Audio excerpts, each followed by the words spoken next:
Sam Amick, national NBA writer for The Athletic, making way too much money. He will be in Europe vacationing. And, I know I'm shamelessly pumping the poll here.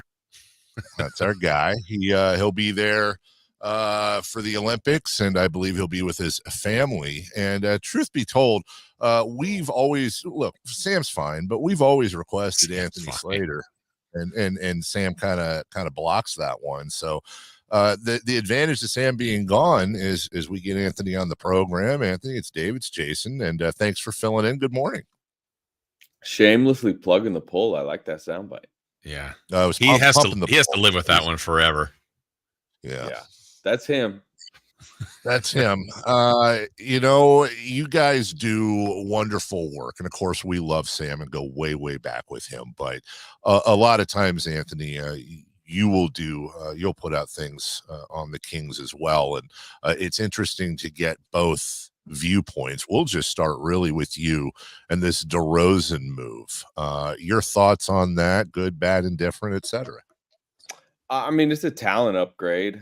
It's a tricky fit. I have concerns defensively. It's an interesting transition time for them because, I think Mike Brown did make a lot of or help them make some defensive strides late last season, but he's going to have another challenge ahead of him last season. What did they finish, 14th defensively? Something like that, which is the best in 18 years, something like that.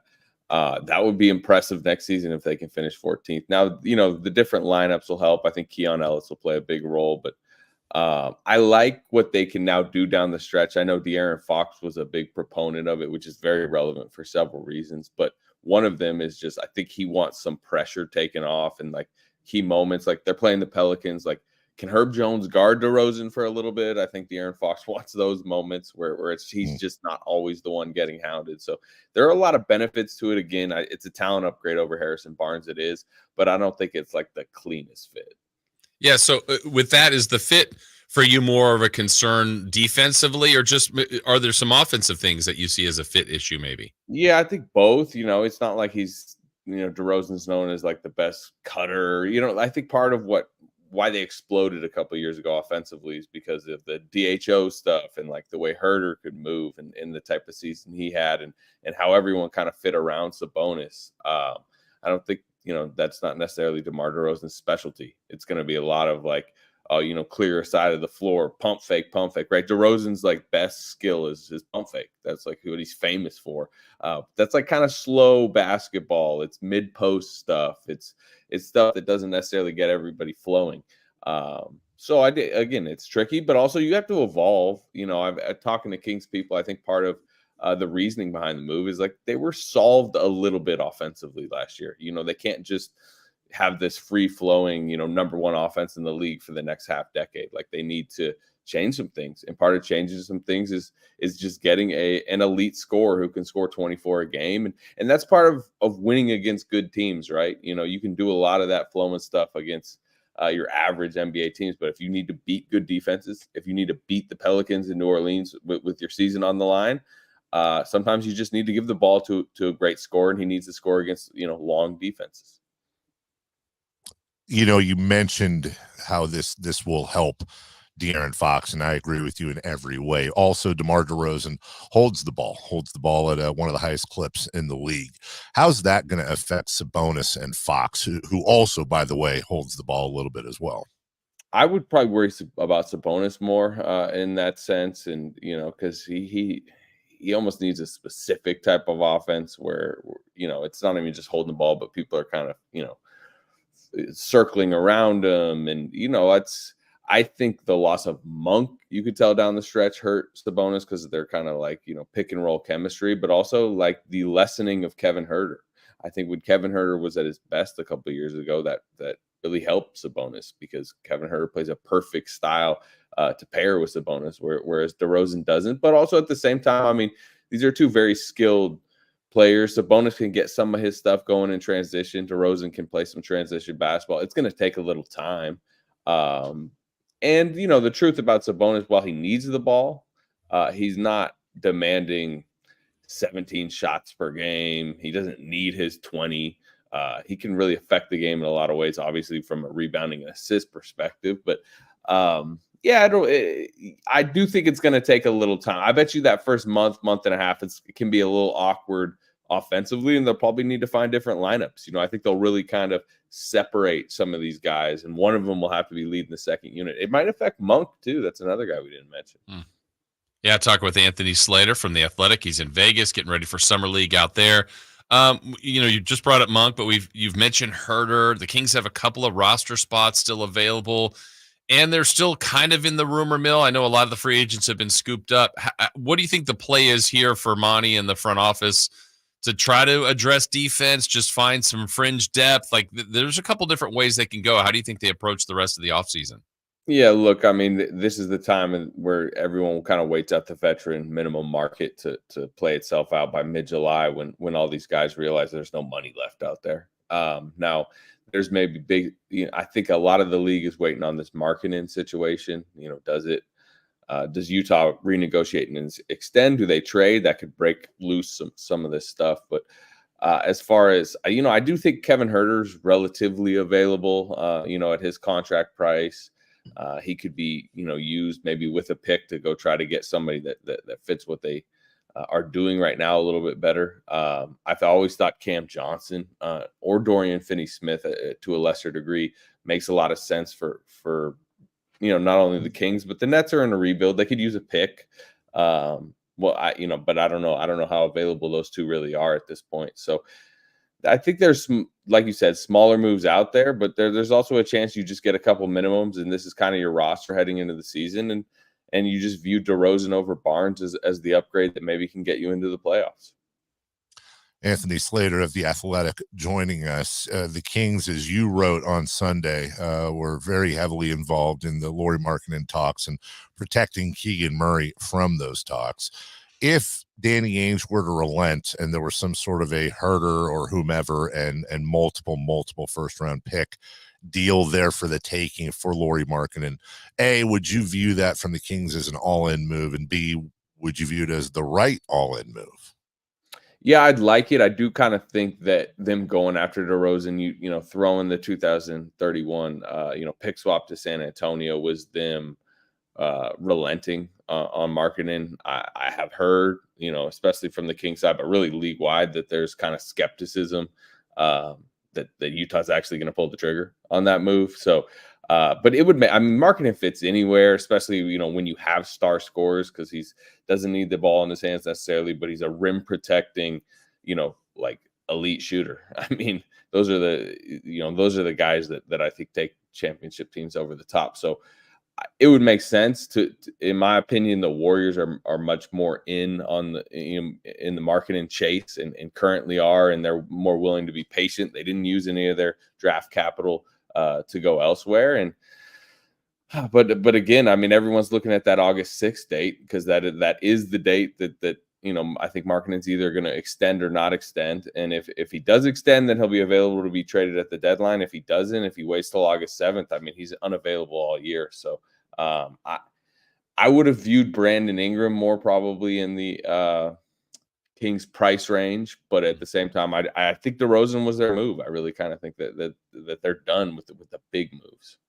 Yeah, what's your thought on Keegan? Because I totally understand the Kings' desire to keep him. He's on a rookie deal. He's been a good two-way player and is getting better. But I feel like Dave and I have talked about, like, he is a guy that probably could unlock some real talent from some other teams. But that's the trick, right, Anthony? Like, I think the Kings have a good one, but are they too enamored with Keegan, do you think? Is that something, I wouldn't say that's hurting him, but that could really change the outlook of the team if they were willing to part with him? Yeah, a few things there. You mentioned it's not a small thing that he has 2 more cheap years left. This is a franchise that is staring at a very expensive future. Sabonis is exploding salary-wise this year. We know the type of number Fox is heading towards, especially if he gets all NBA. DeRozan, is kind of a big money piece. If you had traded for a Markkanen, he's going to be sitting there hand out wanting $40 million a year. Any type of guy you would trade a Keegan Murray for is a max guy, is a huge money guy. So the fact that Keegan Murray can stay on the books, to them, believed to be a core piece, and he's making, I don't know what it is next year, like $9-ish million, something like that. Like that's huge. Obviously, he will become expensive. Are they too enamored with Keegan Murray? That's the league, right? If you hit on a lottery pick and you are the front office that did, you're just kind of naturally more protective of those type of guys. I deal with it, in the Bay Area, where it's like, should they trade Jonathan Kuminga? They probably value Jonathan Kuminga more because of what he means to, like how valuable a pick they used on him. They held on to James Wiseman too long for many of those reasons. Now, Keegan Murray is better than that. Keegan Murray's future is brighter than that. But yeah, I would kind of say that like Monty McNair and their group is much more protective of Keegan Murray's future than maybe like the most cold-hearted person would be if you're just looking like value for value. And I hear you, and I agree with you. The asterisk in the back of my head, the voice in the back of my head always makes me nervous, because this was the exact conversations we were having around the league with Tyrese Halliburton. So for you, was that just almost like a one-time anomaly? Yeah, I do think that there was that they sensed the bumping of heads, not of personalities of Halliburton and Fox, but just like of on-court product. Like I think they were concerned, how those two moving forward would fit as kind of like a pairing. And they wanted to rebalance the roster, and obviously like the Sabonis Fox fit, they were correct. Like that's been a really good basketball fit. So that's what you don't have with Keegan Murray, and that's part of the appeal of Keegan Murray is like he's one of those players that like there isn't a star he doesn't fit around, a place he wouldn't fit, because he's just going to be a sharpshooter that I think can create a bit more than he has. I think that's where his ceiling is, but also at the same time, like you can never run a play for him and he's going to be very effective for you, because he's going to guard multiple positions. He's going to help all your lineup combinations, and he's going to space the floor. He's always going to drag a defender out. So that is, I would say the difference there is just like Keegan Murray really fits what they're building, whereas I think they had to decide between Fox and Halliburton in their opinion, and that's why they pulled the trigger. But it is a good point. I mean, it is an example of a front office drilling a first-round pick and then trading him very quickly, which is very rare in the league. Anthony, so this offseason, I think by and large, you extend Mike Brown, you keep Monk, that was huge. You get DeRozan. Maybe there's some other fringe moves coming, but look, they've been good, but they haven't been great. They're trying to chase greatness here. Where in your mind, like present day, and it's probably an unfair question, but in this talented West, where do you see them? What tier of the West are they in right now?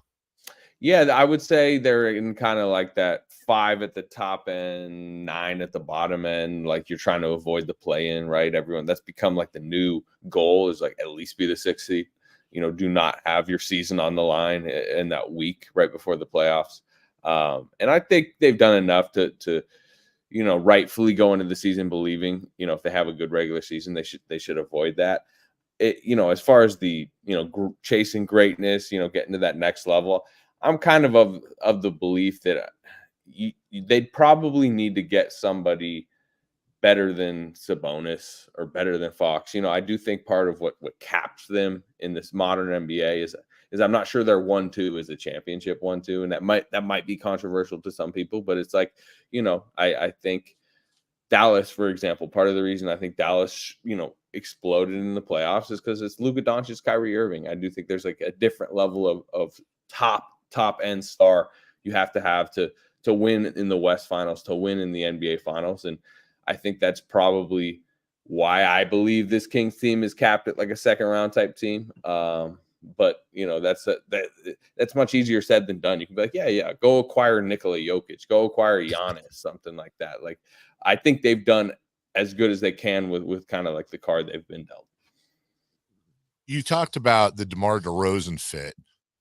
And I agree with you, by the way, 100% on the possible fit issues. Is that something in your mind that maybe can't be completely defeated, but helped if they make the right front court defensive type move? Yeah, I do. I think that's where, like, the Markkanen move earlier, I mean, they need rim protection, and it's tough. I mean, Sabonis has to play the 5 in the modern NBA. So, like, you almost need a 4 that can play a ton of minutes and that, can can not only stretch the floor, but can, you know, scare people at the rim. I think it's very difficult for Mike Brown to generate a top 10 type defense. And usually if you're a championship contender, you need a top 10-ish defense and offense. It's difficult to do that when when a team knows like they're not fearing anybody at the rim 35 minutes a night. Sure, you can throw an Alex Lynn out there for 10 minutes and he might block a couple shots, but you know, who is that for? I think they're gonna, you know, I think Trey Lyles is gonna play a lot more than probably people realize this season. I think his knee injury last year was a bigger setback than people realize. I can see Trey Lyles starting. I have heard they've thought about like a really big lineup, and that's where I think Keegan Murray helps. But you know, if we're talking about a high level front court pairing, Markkanen's probably the only potentially available guy out there that I think would really change the dynamic. And you brought up Markkanen earlier too. Are the Warriors the one to watch there, or is this really just a whole bunch of nothing here? I mean, they're in it. Like from what I gather, they're waiting for you. It's almost at the point where Utah has to have their answer with Markkanen. You know, do they extend him? Do they not? Do they internally decide it's time to really hit the eject button? Do they watch Cooper Flagg's Team USA practice and fall in love enough where they're like, we need to have the worst record this season?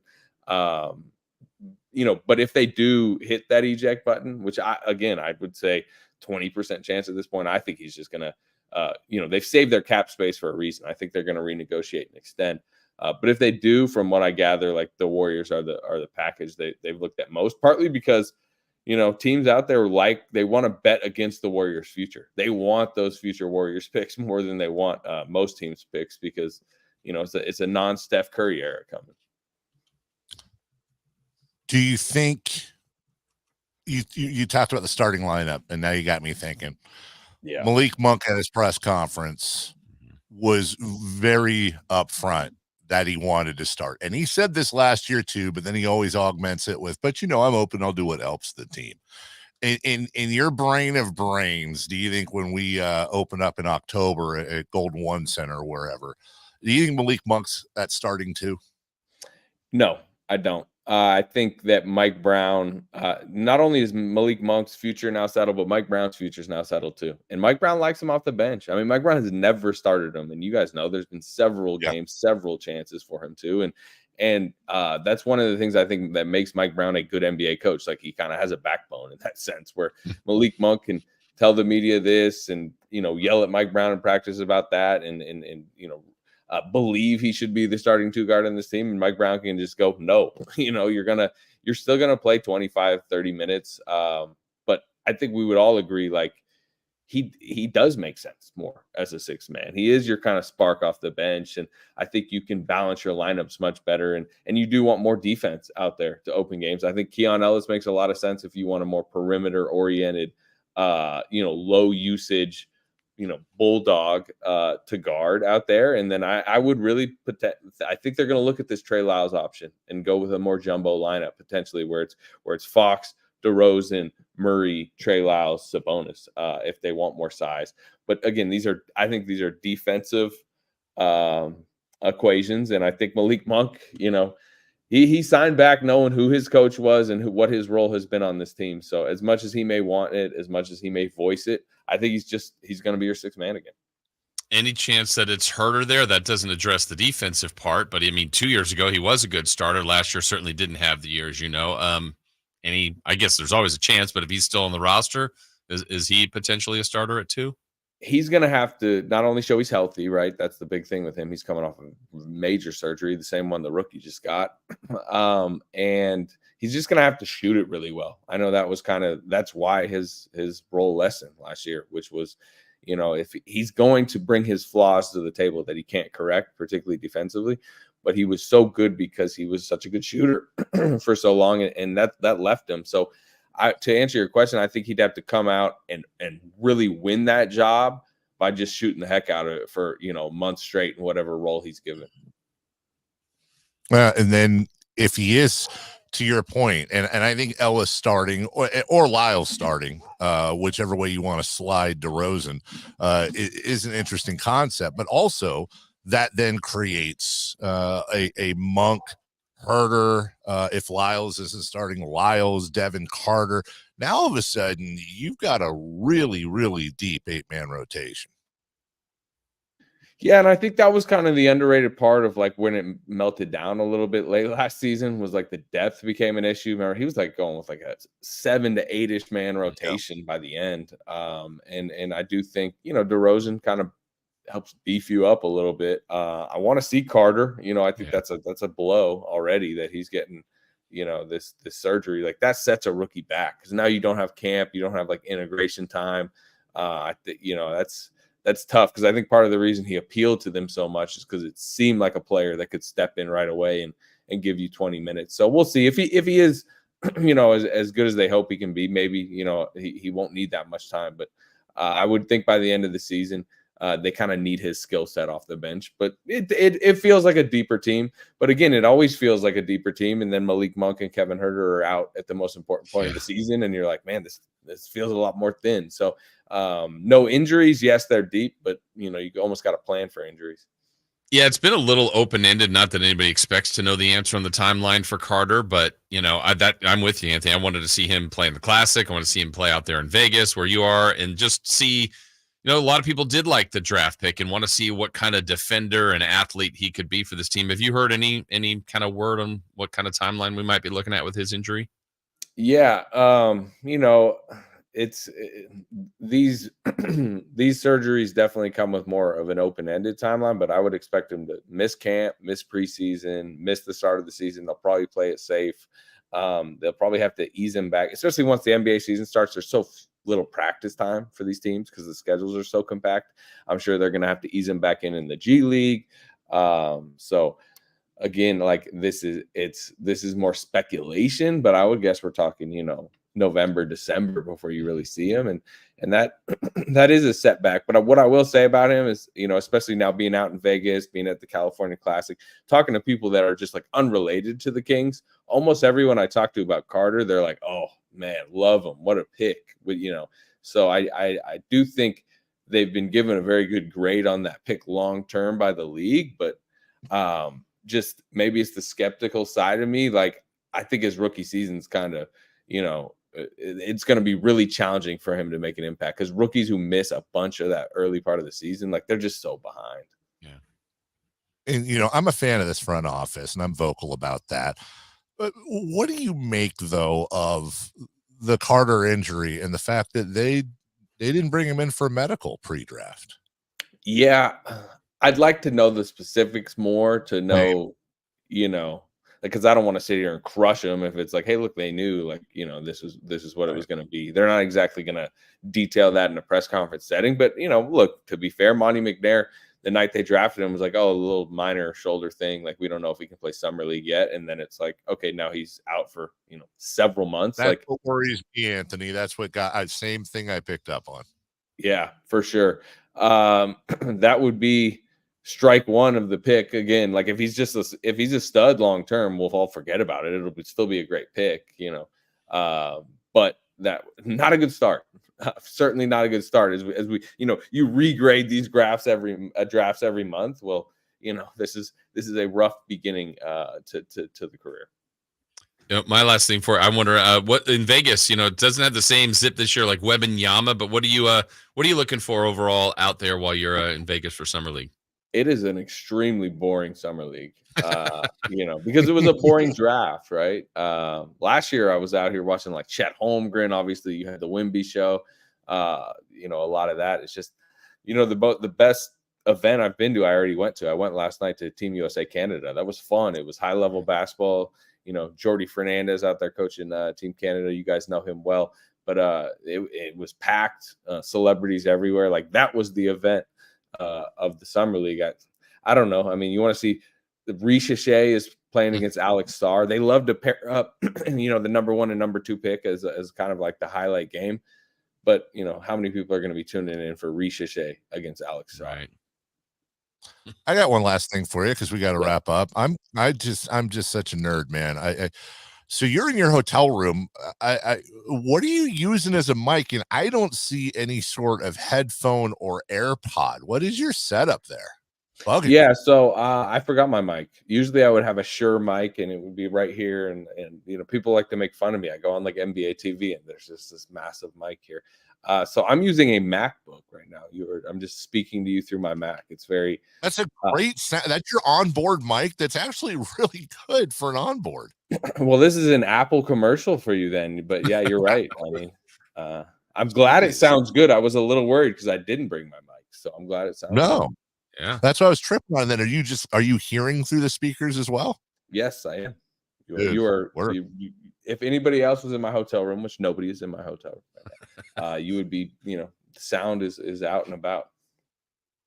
Great job filling in for our guy Sam. We appreciate that. We know where the talent is, and you'll be covering Summer League and all things great and small. Check out The Athletic. Get subscriptions. It's a phenomenal deal. I got a subscription for me, one for my kid, all curated and fantastically put together for you on the app, and some phenomenal journalism as well. Anthony, we appreciate it. You have yourself a good day. I appreciate it, fellas. thank you. All right. Take care. And it's funny, Jason.